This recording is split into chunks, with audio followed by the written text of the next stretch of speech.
পাকিস্তানে ঐতিহাসিক test series জয়ের পর বুধবার দিবাগত রাতে ২ ভাগে দেশে ফিরেছে বাংলাদেশ জাতীয় ক্রিকেট দল। তবে দলের সঙ্গে ফেরেননি তারকা অলরাউন্ডার সাকিব আল হাসান। দেশে না ফিরে কোথায় গেলেন সাকিব? এই প্রশ্ন ঘুরপাক খাচ্ছে ক্রিকেট অনুরাগীদের মনে। বাংলাদেশ দলের একটা অংশ দুবাই হয়ে বুধবার রাত ১১টায় ঢাকায় পৌঁছেছেন। অপর দলটি দোহা হয়ে পৌঁছেছে রাত ২:১টায়। তবে দুই দলের কোনোটির সঙ্গেই সঙ্গী হননি সাকিব, বরং সতীর্থদের সঙ্গে দুবাই পর্যন্ত গিয়ে সেখান থেকে এখন লন্ডনের ফ্লাইট ধরবেন তিনি। ৯ সেপ্টেম্বর থেকে ইংলিশ কাউন্টি ক্রিকেট সারের হয়ে খেলতে দেখা যাবে তাকে, যে সেখানে খেলতেই এখন ইংল্যান্ডের যাত্রী এই অলরাউন্ডার।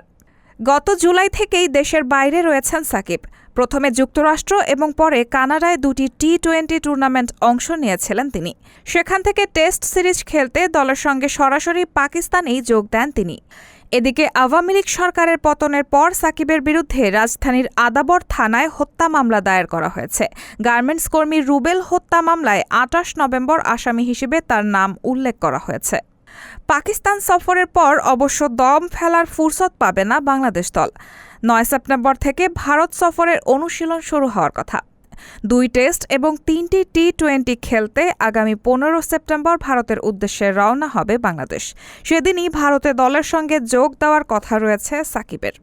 রায়হানা মুন, সবার কথা।